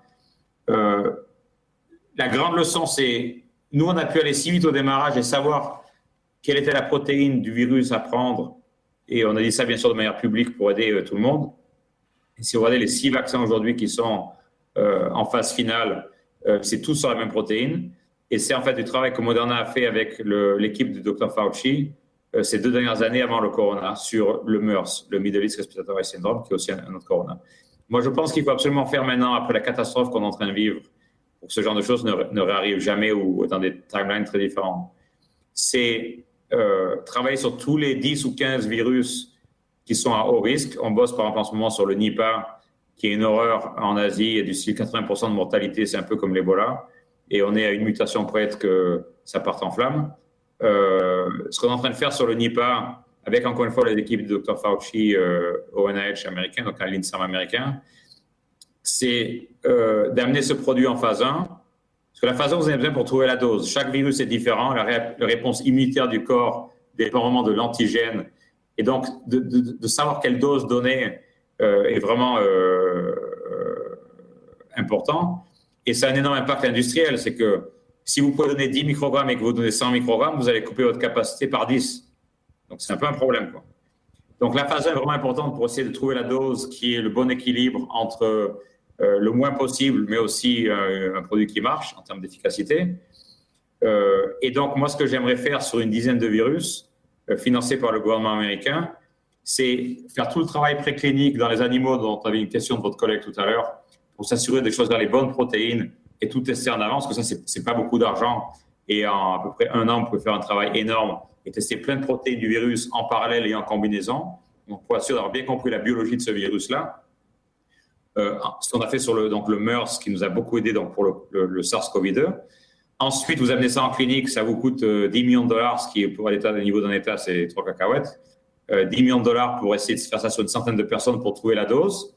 Une fois que vous avez la dose pour cette bonne protéine ou ces bonnes protéines, si c'est une combinaison de protéines qu'il faut faire sur plusieurs ARN messagers, j'aurais voulu pu faire une phase 2 sur à peu près 1000 personnes pour assurer la sécurité du produit. Parce que vous avez toujours un risque qui est lié à la protéine elle-même. Si la protéine a une homologie trop proche d'une protéine humaine, vous pouvez avoir des réactions immunitaires ou d'autres maladies. Vous avez vu l'essai clinique d'AstraZeneca qui est encore aux États-Unis en pause à cause de ce cas qu'il y a eu sur potentiellement une maladie sur le système nerveux d'une femme en Angleterre. Et donc, ce que j'aurais aimé, si j'avais pu avoir une baguette magique avant que ce truc-là arrive, c'est avoir fait le MERS avant, fait la phase 1 pour la dose, avoir déterminé que 100 microgrammes, c'était la meilleure dose pour nous, fait une phase 2 sur 1000 personnes et avoir mis le produit dans les frigos, de façon à ce qu'une fois qu'on avait une nouvelle séquence d'un nouveau virus de la famille Corona, on aurait pu directement faire 30 000 flacons, 100 000 flacons en 30 jours et démarrer la phase 3 en février. Si on démarrait la phase 3 en février, en mai, on aurait un vaccin approuvé. Donc, je pense que c'est l'étape sur laquelle il faut qu'on avance maintenant sur une dizaine de virus importants pour être totalement prêt que si un jour il y a une mutation qui sort, pour aller très vite. Et je ne suis même pas surpris si d'ici là, Moderna avait plusieurs vaccins déjà approuvés comme le Corona. On bosse sur la grippe aussi, la grippe saisonnière, parce que les vaccins de la grippe, ils ne marchent pas vraiment. Et on pense que notre technologie va pouvoir permettre d'avoir des vaccins qui marchent, où on n'a pas besoin de deviner, selon ce qui se passe en Australie 9 mois avant, et de deviner la souche qui va circuler en Europe, aux US l'hiver qui suit. C'est ce qu'on fait aujourd'hui. Donc, si on a plusieurs vaccins approuvés lorsque un prochain virus apparaît, je pense même que certains États, vu la base de données sur tous les vaccins qu'on aurait eu à travers des centaines de millions de personnes, seraient prêts, si on a fait tout ce travail en amont sur des phases 2, même sur des phases 2, de donner une autorisation d'urgence, par exemple pour le corps médical, où là, vous auriez pu, dès février, vacciner le corps médical, vacciner les personnes âgées, qui sont souvent les personnes à plus haut risque, de par le fait que le système immunitaire se casse la gueule avec les années, avec le vieillissement. Donc, je pense qu'on aura avoir une courbe très différente de ce qui s'est passé au niveau, d'abord, humanitaire et santé publique, et au niveau 2, au niveau économique. Alors j'espère effectivement qu'on pourra trouver d'année en année des vaccins de plus en plus rapidement. Bon, évidemment, sans que cela se fasse aux dépens de la sécurité des patients. Et je propose qu'on passe à une question d'un téléspectateur. Oui, une question sur les États-Unis. Comment gérez-vous la politisation de la course au développement d'un vaccin par le président américain? Et quelles ont été les conséquences pour Moderna? Alors, ce que j'ai dit plusieurs fois, parce que j'ai la question régulièrement par les médias américains, surtout à moins de 2 mois des élections présidentielles. Depuis janvier, nous n'avons reçu aucune pression d'aucun gouvernement du monde. J'ai jamais eu ni un appel téléphonique, ni un email, ni une visite et j'ai parlé à une dizaine de chefs d'État ces derniers mois, nous n'avons jamais, nous a jamais demandé d'aller plus vite. On a toujours dit qu'on allait plus vite qu'on pouvait sans faire de bêtises au niveau sécurité. Et on a eu beaucoup d'aide. L'équipe de Dr Fauci, donc de UNH américaine, nous a extrêmement aidés. La FDA a été remarquable. Généralement, vous posez une question à la FDA, vous avez, de par la loi, un délai de 30 jours avant qu'ils vous répondent pour s'arranger sur une réunion. Ce qui s'est passé depuis janvier, c'est qu'on a eu une équipe entière de la FDA qui était dédiée au vaccin Moderna, au vaccin Pfizer, au vaccin AstraZeneca. Et chaque fois qu'il y avait une nouvelle société qui partait en clinique, ils dédiaient une équipe entière. Quand on pose une question, on a un coup de téléphone dans l'heure ou un Zoom qui est organisé dans l'heure. Il y a une journée en mars où je crois qu'on a eu 3 réunions avec les FDA dans la journée. Et dans le monde normal, c'est de la science-fiction. Hein. Avoir la réponse à ces mêmes questions dans le monde normal, ça m'aurait pris 6 mois. Donc, il y a un travail vraiment remarquable de collaboration qui a eu lieu entre le gouvernement et ces différentes agences et le monde industriel, entre les industriels et puis avec tous les fournisseurs, comme j'ai dit tout à l'heure. Hein. Le deal avec Lonza, il s'est fait entre Moderna et Lonza, après que j'ai parlé 2 fois au président du conseil d'administration de Lonza, sans contrat. On a les équipes qui ont bossé 6 semaines des 2 côtés sans contrat. Donc, ils ont mis des millions de dollars à risque, parce que si on n'avait pas de contrat à la fin, ben, ils mettaient tout à la poubelle. Nous, pareil, on a mis des millions de dollars à risque, juste du fait qu'à cause de la pandémie, on ne pouvait pas se permettre de perdre un seul jour, vu les morts qu'on avait au printemps et puis potentiellement l'accélération de la pandémie. Moi, j'ai toujours eu peur de l'hiver qui arrive, là. Et de la seconde vague. Chaque fois qu'il y a eu un virus nouveau, il y a eu une seconde vague qui arrive chaque fois avec l'automne et l'hiver, parce que les gens passent plus de temps à l'intérieur qu'à l'extérieur. Et donc, la course a toujours été contre la montre, de dire est-ce qu'on peut aider à ce que la seconde vague ne ressemble pas à la seconde vague de la grippe espagnole, qui a été terrible. Et donc, c'est ça qui était vraiment important pour nous, la collaboration. Mais on n'a eu aucune pression d'aucun gouvernement. Et d'ailleurs, l'industrie a signé, donc les 6 fabricants, donc des 2 premières vagues de vaccins ont signé, tous les directeurs généraux, une lettre qu'on a mis dans tous les grands quotidiens anglo-saxons, disant qu'on s'engageait tous à ne rien soumettre aux agences réglementaires, parce que sinon, ils vont toutes les données. Hein. Ce n'est pas les agences réglementaires. Hein. Les agences réglementaires, elles sont là pour vérifier à la fin et approuver les produits. Mais si nous, on ne soumet rien, il n'y a rien à approuver. Hein. Et donc, que les sociétés ne soumettraient aucune donnée pour les vaccins, tant qu'on n'aurait pas et l'efficacité des vaccins déterminée de manière scientifique rigoureuse, ni les données de sécurité sur les vaccins. Donc, je confirme ce que j'ai dit tout à l'heure, c'est qu'on n'a jamais coupé aucun angle quant à la sécurité du développement des vaccins. Ce qu'on a fait, c'est qu'on a pris énormément de risques de business et en fait de risques d'argent. Alors, on a une autre question du public. Bonsoir, merci d'abord de votre présentation. J'ai 2 questions à vous poser. La première concerne le prix du vaccin. Donc, est-ce que vous avez une idée du prix final du vaccin? Et la deuxième question, elle est moins technique, elle est plus, disons, personnelle. Comment vous vivez au quotidien depuis janvier dernier cette course pour avoir le vaccin contre le Covid? Merci. Oui, alors le prix est autour de $30 pour le vaccin pour la période pandémique. Donc voilà le prix du vaccin. Pour vous donner un ordre de grandeur, c'est généralement le prix d'un vaccin contre la grippe. Le prix des vaccins commercialisés, c'est entre $20 et $200 le vaccin. Et un test, comme vous allez faire un test dans le lait, c'est entre 50 et $100 aussi. Au niveau des 9 derniers mois, donc ça a été assez surréel.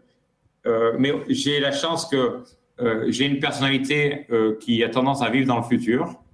Vous savez, il y a des gens qui vivent dans le passé, d'autres dans le présent, dans le futur. Moi, j'ai toujours ma vie vécu dans le futur. Et ma femme vous dirait que quand il est stressé, il est encore plus focalisé. Et donc, la manière dont je fonctionne, c'est j'ai tendance à, plus je suis focalisé, plus à oublier tout le reste, quoi.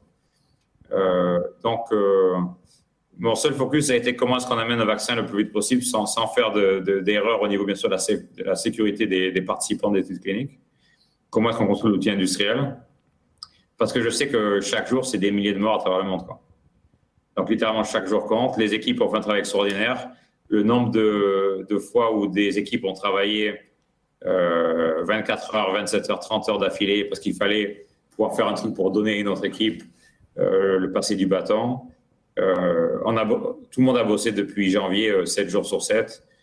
Des jours, on commence les meetings et quelqu'un dans la réunion dit c'est quel jour aujourd'hui d'ailleurs. Je ne sais pas si c'est samedi ou mercredi, de quel jour. Alors effectivement, c'est énormément de pression sur tout le monde. Je vous dirais, je n'ai jamais été autant fatigué de ma vie. Je ne suis pas difficile à me plaindre, mais 7 mois à tirer tout le temps, ça devient un peu compliqué. Mais je veux dire, c'est comme dans chaque crise, vous avez l'adrénaline de la situation. Je suis sûr que le jour où on va lancer le vaccin, si on arrive bien sûr à lancer le vaccin, certains d'entre nous vont aller dormir pendant une semaine sans littéralement se réveiller, juste de la libération psychologique d'y être arrivé. Mais ça a été très compliqué de par effectivement l'exploit que c'est, de par ce qui a été réalisé par les équipes. Et en même temps, je dirais, extrêmement énergisant pour toutes les équipes. On est dans ce métier pour faire des médicaments, pour aider les gens. On n'a jamais eu un produit dans les 23 produits Moderna qui est tellement, comme je dis en anglais, on mission. Littéralement, chaque jour, on peut, de par notre collaboration, notre créativité, réduire d'un jour la disponibilité du vaccin. C'est des milliers de personnes qu'on va sauver, c'est des dizaines de milliers d'hospitalisations. En plus, maintenant, avec il y a non seulement la crise sanitaire, mais il y a la crise économique derrière.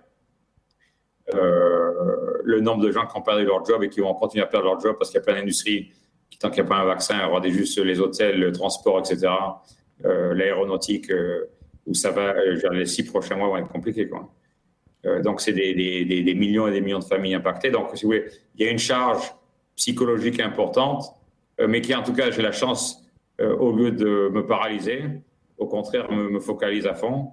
Ça doit être l'année où c'est notre meilleure performance de notre carrière, sans doute pour nous tous dans les équipes.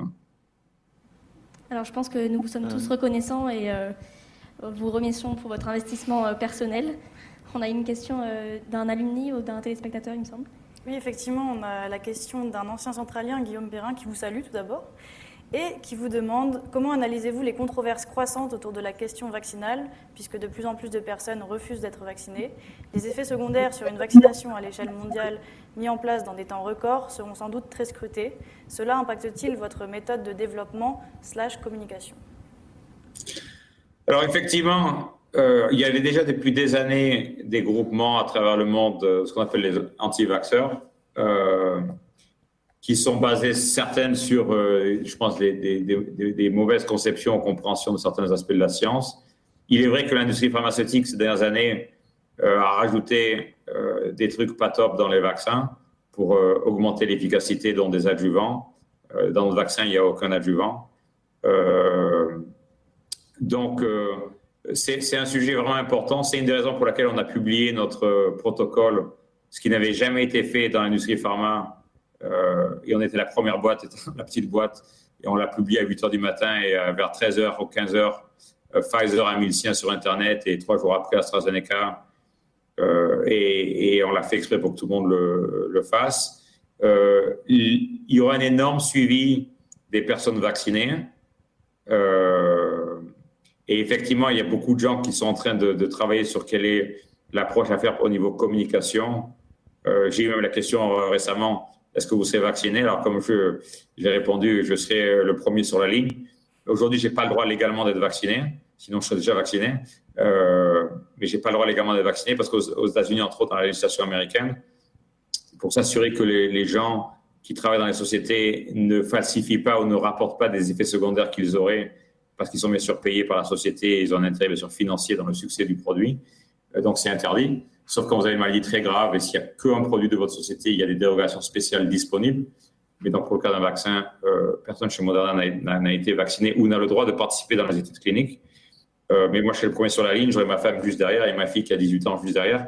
La Pichoun qui a 16 ans n'aura pas le droit d'être vaccinée. Et elle fait déjà la gueule. Je vais être vacciné moi aussi. Donc, je pense qu'on fera pas mal de trucs pour essayer de rassurer les gens sur le fait que toutes les équipes qui ont été proches du vaccin y croient. Je sais que le docteur Fauci aux États-Unis a déjà dit qu'il serait aussi premier en ligne à se faire vacciner et qu'il serait vacciné à la télé pour que les gens sachent qu'il s'est vacciné. Donc, je pense que ça sera compliqué. Je pense que toutes les fake news et toutes les conneries qui circulent sur les réseaux sociaux n'aident pas du tout, évidemment. Et bien sûr, la politisation qui a eu lieu dans beaucoup de pays, et puis la course contre le virus, je viens du cas d'ici la Russie qui approuve un vaccin après une phase 1 sur 50 personnes et dit on a un vaccin et puis on va l'approuver puis en même temps on fera le reste des études cliniques. C'est une idée qui ne nous aurait même pas croisé la tête de faire. Bien sûr, personne ne sont autorisés à le faire en Occident et nous on aurait pensé que c'était une folie. Donc il y a cet aspect aussi, je dirais, entre la Russie, la Chine, parce que beaucoup de pays réalisent que les premiers pays qui auront un vaccin, bien sûr, auront un énorme impact économique, et aussi l'aspect fierté, etc. Il y a des sociétés chinoises qui ont commencé à vacciner tous leurs employés, du personnel soignant, du corps médical avant approbation. Donc, c'est assez compliqué, et on va faire notre maximum avec les autorités pour s'assurer que les gens réalisent que les vaccins ont été développés totalement dans le même processus, avec les mêmes règles d'éthique et scientifiques que les autres vaccins. Et suite à l'approbation, nous, on sera obligés, et c'est bien, de faire en fait un suivi très, très serré, ce qui souvent s'appelle des phases 4 dans l'industrie. Quand vous avez des produits approuvés rapidement, de faire en fait, la société s'engage légalement à faire un suivi très proche des gens, de façon à ce que quand vous passez de 30 000 personnes à 100 000 personnes, à 1 million de personnes, s'il y avait un signal de sécurité qui apparaît, qui n'est pas été présenté par l'étude clinique, de pouvoir le voir tout de suite pour pouvoir arrêter les vaccinations. C'est toujours ce problème-là, c'est-à-dire si vous voulez donner des scientifiques parfaites de 10 ans de recul de sécurité, il faut attendre 10 ans. Il n'y a pas de miracle. Et donc, c'est une question de risk-reward. C'est bien sûr une décision personnelle pour tout le monde, mais c'est aussi un impact sur les autres, parce que c'est des maladies infectieuses. Donc, se vacciner, c'est se protéger soi, mais c'est protéger aussi les gens qui sont autour de nous. La raison que beaucoup d'entre vous dans l'amphi ont un masque, vous savez, moi j'avais le mien en rentrant ici, c'est pas pour vous protéger, sans doute à votre âge et votre état de santé, vous serez asymptomatique si vous aviez le virus ou peu de signes de maladie, mais c'est pour protéger les personnes à risque. Et c'est ça qui est vraiment important. Et c'est ce trade-off qui est vraiment insolvable. Si vous voulez 5 ans de recul sur les vaccins, il faut attendre 5 ans. Alors, il me semble qu'on a une autre question du public. S'il vous plaît, vous parlez beaucoup du fait que ça va marcher, mais comment est-ce que vous faites du point de vue économique, la gestion des risques? C'est-à-dire que vous avez levé beaucoup de fonds sur un vaccin que vous n'êtes pas encore sûr de vendre, qui ne va pas forcément marcher, que vous n'allez pas forcément réussir à produire, et sachant que, non mais je vois du point de vue vraiment économique, et sachant que votre entreprise, vous l'avez décrit, au début elle s'est un peu stabilisée parce que vous avez commencé à faire des choses, et comment ça se passe? Est-ce que vous avez un plan B? Comment est-ce que vous faites pour calculer les risques? Qu'est-ce qui se passe si ça ne marche pas? Et qu'est-ce qui se passe si ça marche? J'imagine que vous avez réfléchi à tout ça, du coup, je vous demande. Oui, alors c'est une très bonne question. Alors, je dirais welcome to biotech. Alors, c'est dans une version, bien sûr, accélérée en termes de temps et une version plus grande en termes des montants à risque. Alors, ce qui nous a beaucoup aidé, c'est que le gouvernement américain, via cette agence BARDA, nous a donné 900 millions de dollars de bourse pour le développement clinique du vaccin. Donc, nous, en fait, Moderna, on a payé la phase 2. Donc, on a à peu près 20 millions de dollars d'essais cliniques jusqu'à maintenant. Tout le reste a été payé par le contribuable américain. Alors, bien sûr, ça va être un avantage pour le monde entier, parce que c'est des données qui vont être utilisées pour l'agence européenne, et l'agence anglaise, et l'agence suisse, etc., etc. Au niveau industriel, comme je vous ai dit, on a levé 1,3 milliard au printemps. Et c'est écrit en caractère gros sur le truc, c'est que tous les fonds allaient être destinés à fabriquer à risque des vaccins. Et c'était le grand pari. Mais l'alternative était intenable. L'alternative, c'était d'attendre le lancement. En tout cas, si vous l'attendez, de construire l'outil industriel. Et ça aurait été au niveau santé publique. Et c'est l'aspect, moi, que j'aime bien, je suis dans ces métiers de la santé, c'est qu'il y a un aspect humain fort, en plus de l'aspect industriel et économique. Donc, ça rend les problèmes plus compliqués à résoudre. Ce qui est plus fun, c'est le drame, ça aurait été le vaccin est approuvé, on va dire, fin d'année, début d'année prochaine. Et vous voyez sur TF1 annoncer qu'il va falloir attendre 1 an pour avoir les premiers flacons disponibles. Et c'est exactement ça qu'on a dit, c'est pas possible humainement. Et à la fin, on a dit c'est que de l'argent. Donc, encore une fois, on a été hyper transparent avec nos investisseurs. L'État américain, dans sa commande de 100 millions de doses, nous paye une avance de 600 millions de dollars non remboursables. C'est-à-dire que si le vaccin échoue, on n'a pas besoin de rembourser les 600 millions de dollars d'avance sur la livraison. Le coût total, c'est 1,6 milliard donc pour l'achat, ou 1,9 milliard, pardon, pour l'achat des 100 millions de doses. Donc, si vous voulez, on a essayé de mettre plusieurs techniques en place pour réduire le coût financier en cas d'échec. Ce qui est bien, c'est que bien sûr, plus on a avancé, plus on avait de données qui nous permettaient de croire que le risque était réduit. Le risque qui me reste aujourd'hui, c'est un problème de sécurité qu'on n'a pas encore vu. On a 26 000 personnes dosées, il m'en reste encore 4 000. On n'a pas encore vu qu'il peut arriver dans les dernières 4 000 personnes. Ça peut arriver jusqu'à la dernière personne, évidemment, d'un effet secondaire très rare qu'on n'a pas encore vu.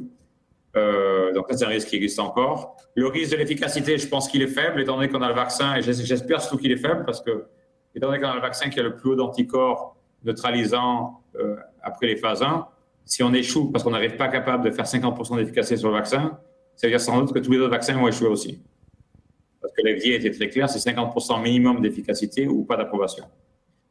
Donc, si vous voulez, on a, à longueur de temps, réétudié tout ça. Alors, et on a augmenté les investissements avec le temps. Et donc, plus on avançait, plus on avait d'informations, plus l'investissement a grandi. Et on a beaucoup aidé donc, la bourse américaine, le prépaiement des États-Unis, le prépaiement de certains pays. Il y a certains pays, quand on leur a expliqué notre besoin de financement, parce qu'on n'est pas Sanofi ou Pfizer avec 10 milliards de cash sur le bilan, nous ont payé à leur discrétion 100% en avance. C'est qu'on leur a expliqué le problème, et on comprend, on veut vraiment l'accès à votre vaccin, on vous paye 100%, et ils nous ont fait un virement de 100% du montant des vaccins à la commande. Parce qu'on leur a dit, cet argent-là, on va s'en servir pour faire des vaccins pour d'autres pays, quoi. Donc, on a eu 2-3 pays qui ont été super pour nous aider, justement, dans cette course contre le vaccin. Donc, ça a été un peu compliqué au démarrage, mais encore une fois, on n'a pas, en janvier, décidé de mettre 2 milliards sur la table qui étaient perdus dès le démarrage. Plus ça a avancé, plus les montants ont augmenté. Donc, on croise les doigts pour la dernière ligne droite. Et c'est la biotech, hein. Alors, on a encore d'autres questions du public.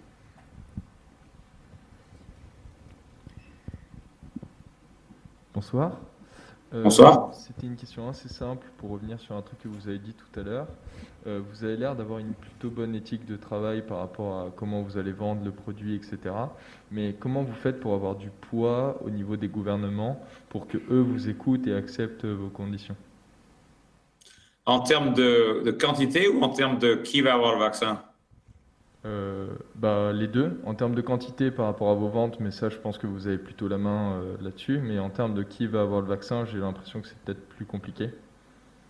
Oui, alors effectivement, en termes de quantité, c'est simple parce que je leur dis je vous vends 20% maximum. Donc, s'ils me commandent 21%, je leur donne un contrat à 20%. Et tout le monde a été raisonnable parce qu'ils comprennent au niveau éthique ce qu'on essaie de faire. Au niveau de distribution, j'ai zéro contrôle. Donc, si effectivement un pays décide les 20% de vaccins Moderna qu'ils ont achetés de le donner à leurs copains avant de le donner aux personnes âgées et de le vendre 3 fois le prix qu'ils l'ont acheté au lieu de donner aux personnes qui peuvent le payer en cash au lieu que ce soit les systèmes de sécu, c'est la cata. Et ça, j'ai bien sûr aucun contrôle. Aux États-Unis, ce qu'ils ont fait, ils ont annoncé que quand ils ont acheté les vaccins, que de chaque société qu'ils ont acheté, qu'ils les fourniraient gratuitement à tous les Américains qui souhaitent une vaccination, donc il sera gratuit aux États-Unis. Donc, c'est vraiment pays par pays et la distribution, c'est la discrétion des pays des autorités des autorités de santé. Parce que bien sûr, moi, je suis incapable en tant que société de savoir si c'est l'hôpital à Paris, à Marseille, à Nantes qui a besoin d'avoir du premier lot de flacons et le second lot qui arrive la semaine prochaine, il va à tel groupe. On est incapable de prendre ce type de décision en termes de société privée, évidemment. Surtout sur 40 ou 50 pays, quoi. Alors justement, les enjeux sont tellement énormes, votre carnet de commandes est déjà bien rempli, tous les regards sont rivés sur Moderna. Donc, est-ce que vous n'avez pas peur que l'issue de cette recherche de vaccin scelle le destin de Moderna pour les années à venir, en cas d'un échec, justement, par exemple? Alors ça, c'est un risque qu'on avait toujours sur le premier produit. Alors avant le Covid, le premier produit, c'était un vaccin contre le CMV, le cytomégalovirus, qui est le virus qui est la cause du plus grand nombre de déformations à la naissance. Si une maman qui est négative au CMV est infectée par un CMV pendant la grossesse, elle le transmettra à son bébé avec des conséquences dramatiques. C'était notre premier produit. Il fallait toujours un premier produit, donc on savait que comme c'est une plateforme, la société, que l'échec du premier produit, en tout cas le produit le plus avancé, aurait une répercussion sur les autres produits. Il est dur de savoir, selon la nature de l'échec, ou la cause, pardon, de l'échec, est-ce que c'est une répercussion qui est réelle ou est-ce que c'est une répercussion sur la perception, qui bien sûr peut avoir un impact énorme, entre autres, sur nos capacités de recruter, de faire des études cliniques, le prix de l'action, etc., etc., etc. Mais sans savoir quelle est la raison de l'échec, c'est dur de savoir si la conséquence sur l'entreprise pourrait être fatale ou importante ou passagère. Alors, on va passer à une question d'un téléspectateur. Oui, on a une question de Laure Duhamel qui vous demande: pensez-vous que la situation actuelle va remettre en question les modalités d'entrée sur le marché des médicaments et vaccins et amener à adopter une réglementation plus agile? Alors, je pense que c'est une très bonne question. Je pense que ce qui s'est passé va amener les autorités comme les industriels à réinventer comment, en tout cas, les vaccins sont développés. C'est une histoire de gestion de risque, beaucoup, parce que comme je disais tout à l'heure, on a pris beaucoup de risques financiers. Par exemple, ce qu'on a fait, qu'on n'aurait jamais fait pour un vaccin traditionnel, justement pour gérer le risque, qui était la question que le monsieur a posée au fond de la salle il y a 2 minutes, c'est qu'en temps traditionnel, vous faites votre phase 1, vous avez d'abord la sécurité, après vous avez les niveaux d'anticorps. Quand vous avez ces données-là, vous appelez des experts externes pour vous aider à avoir les données. Vous allez voir la FDA, vous allez vous mettre d'accord sur le design de la phase 2. Et quand vous êtes d'accord avec la FDA, vous allez produire votre lot de phase 2. Et ça prend des mois et des mois et des mois. Qu'est-ce qu'on a fait cette fois-ci? Alors que la phase 1 n'avait pas démarré, à doser des hommes et des femmes à Seattle, on est allé voir la FDA, on leur a dit voici le design de la phase 2, est-ce que vous êtes d'accord? Ils nous ont dit on est d'accord. On dit on va démarrer la phase 2 avec votre accord quand on a les données de sécurité de la phase 1. On ne va pas attendre les données d'anticorps. Si on a la sécurité, c'est donc on pense qu'on ne prendra pas de risque de sécurité sur les gens de la phase 2, mais ça sera peut-être du temps perdu et de l'argent perdu. Parce qu'il faut bien sûr payer cette étude de phase 2, ça vous fait 20 à 30 millions de dollars. Il faut payer le matériel. Et dès qu'on a eu le OK, avant qu'on ait eu le OK, on a commencé à fabriquer le matériel parce que le matériel devenait le chemin critique du démarrage de la phase 2. Donc on a démarré à fabriquer le matériel de la phase 2 alors qu'on n'est pas démarré de doser la phase 1. On n'est pas le retour de la FDA. Et on a mis de l'argent à la société, je crois qu'on a mis à l'époque 5 ou 6 millions de dollars à risque, justement parce qu'on a réalisé que ça nous a économisé 1 mois sur le lancement du produit. Donc, je pense qu'il y a des choses qu'on pourrait refaire plus fréquemment, mais elles augmenteraient les risques de développement des vaccins. Je pense qu'il y a pas mal d'autres aspects sur lesquels, effectivement, les affaires réglementaires auront des idées nouvelles pour comment développer des produits de manière plus souple, tout en gardant la même barre en termes de sécurité, ce qui est vraiment, bien sûr, super important. Alors, nous allons passer à une dernière question, et pour ça, parler un peu d'avenir, puisque vous aimez vivre dans le futur. Plaçons-nous dans un contexte favorable, le vaccin Moderna fonctionne, la population mondiale est vaccinée, mais entre-temps, vous avez quand même multiplié par 1000 votre capacité de production, vous avez recruté énormément. Quels sont les projets futurs pour Moderna? Oui, alors, on a annoncé la semaine dernière, on a fait notre journée R&D annuelle. On a annoncé qu'on a lancé plein d'autres vaccins. Aujourd'hui, Moderna a 7 vaccins en clinique qui sont tous des vaccins innovants, c'est-à-dire c'est des vaccins contre des virus sur lesquels il n'existe aucun vaccin disponible sur le marché. Je parlais du CMV ou le cytomégalovirus il y a quelques minutes. Donc, on va faire encore plus de vaccins. On a présenté récemment à notre journée scientifique qui a lieu au printemps un vaccin contre le VIH qui a l'air extrêmement innovant, qui va bientôt partir en clinique aussi. Donc, je pense qu'au niveau vaccin, moi, j'aimerais avoir 10, 15, 20 vaccins nouveaux, innovants en développement. Il faut voir aujourd'hui, pour vous donner un ordre de grandeur, depuis 1980, les scientifiques à travers le monde ont découvert 82 virus qui créent des maladies chez les hommes. Il y a sur le marché aujourd'hui des vaccins contre 2 virus sur les 82. Donc, il y a un énorme boulot à faire au niveau vaccin. Je pense que Moderna peut devenir, si le vaccin Covid lance, la plus grosse société de vaccins du monde à l'horizon 10-15 ans, plus gros qu'un Sanofi ou qu'un Pfizer ou qu'un GSK ou qu'un Merck sur les vaccins. On a aussi beaucoup de projets en oncologie. On a des projets maladies auto-immunitaires. Et les maladies auto-immunitaires, il y en a tellement qu'il y a à boire et à manger pendant 20 ans de recherche. Donc, je pense que ce sera une accélération très importante de la société parce que ce qui nous a limité jusqu'à maintenant, c'est qu'on n'avait pas assez de ressources financières. On a un outil industriel super, on a une technologie et la qualité de la science qui est faite dans les labos rend super. Le goulot d'étranglement, depuis 9 ans qu'on a monté la société, a toujours été, on n'a pas assez de cash, bien qu'on a récemment été bien financé ces dernières années, mais on n'a toujours pas assez de cash parce que comme on n'était pas indépendant financièrement, parce qu'on perd de l'argent tous les jours, on a toujours gardé du cash pour gérer la distance. C'est que moi, j'ai toujours, pour gérer le risque financier, j'ai toujours voulu avoir 2 à 3 ans de cash sur le bilan, histoire que si on a une crise financière du style 2008-2009 ou un problème technique et clinique, que la société ne soit pas au bord de la faillite 6 mois après, parce qu'on est incapable de relever des capitaux. Parce qu'encore une fois, ce que je reviens là où j'ai démarré, c'est que si un médicament est approuvé, cette société aura des dizaines et des dizaines et des dizaines de médicaments approuvés. Donc, avec un impact énorme sur la santé publique mondiale.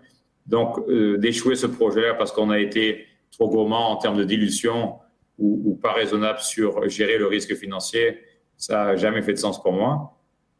Donc, Moderna a le potentiel, si elle devient commerciale l'année prochaine avec le lancement du Covid, en fait, d'être dans une position d'indépendance financière par rapport au marché financier. Et dans ce cas-là, aujourd'hui, au lieu d'avoir 23 produits, est-ce qu'on peut avoir 40 ou 50 produits en développement clinique à 12-24 mois? C'est totalement possible. On a tout ce qu'il faut, les équipes, l'outil industriel. Il nous manque juste un peu plus d'argent. Voilà. Merci beaucoup, Stéphane, pour ta présence. Merci.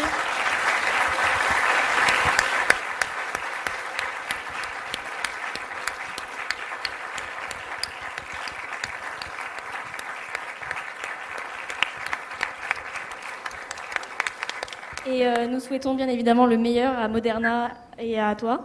Et merci également au public pour toutes vos questions en ligne et aussi dans le théâtre. Merci beaucoup. Bonne soirée. À bientôt. Et bonne année scolaire à tous les étudiants. Merci beaucoup. Au revoir.